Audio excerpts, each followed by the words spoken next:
ഈ അടുത്ത കാലത്തെ ഹോസ്പിറ്റൽ ബിൽസ് കണ്ടിട്ടുണ്ടോ? ലക്ഷങ്ങളാണ് ഓരോ ദിവസം ICUവിൽ നിൽക്കാനും ഓരോ കുഞ്ഞു പ്രൊസീജിയേഴ്സിനും.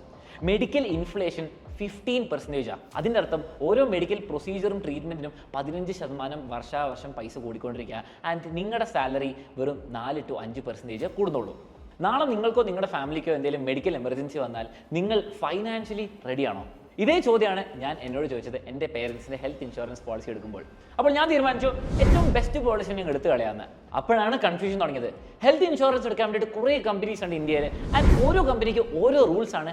ആൻഡ് ഈ പോളിസിയിലൊക്കെ കുറേ കൺഫ്യൂസിങ് വാക്കുകളുണ്ട്. Room rent capping, waiting period, co payment, നമ്മളെ കൺഫ്യൂഷൻ ആക്കാൻ വേണ്ടിയിട്ട് കുറേ കാര്യങ്ങളുണ്ട്. ഇത് നിങ്ങൾ സൂക്ഷിച്ച് മനസ്സിലാക്കി ചെയ്തില്ലെങ്കിൽ നിങ്ങൾ ഹെൽത്ത് ഇൻഷുറൻസ് ക്ലെയിം ചെയ്യുമ്പോൾ നിങ്ങൾക്ക് റിജക്ഷൻ വരാൻ ചാൻസ് ഉണ്ട്. ഇനി health insurance policy online shopping പോലെ വളരെ സിമ്പിൾ ആയിട്ട് ഞാൻ പറഞ്ഞത് എങ്ങനെ ചെയ്യേണ്ടത്. ഈ താഴെ കാണുന്ന ചാനലിന്റെ പേര് നീക്കിയാൽ നിങ്ങൾക്ക് ഒരു ലിങ്ക് കിട്ടും. ആ ലിങ്കിൽ പോയാൽ നിങ്ങൾക്ക് ഇന്ത്യത്തെ ടോപ്പ് 51 കമ്പനീസിന്റെ ഹെൽത്ത് ഇൻഷുറൻസ് പോളിസീസ് കാണാൻ പറ്റും. ഇതും അപ് ടു 25% ഡിസ്കൗണ്ടും കിട്ടും.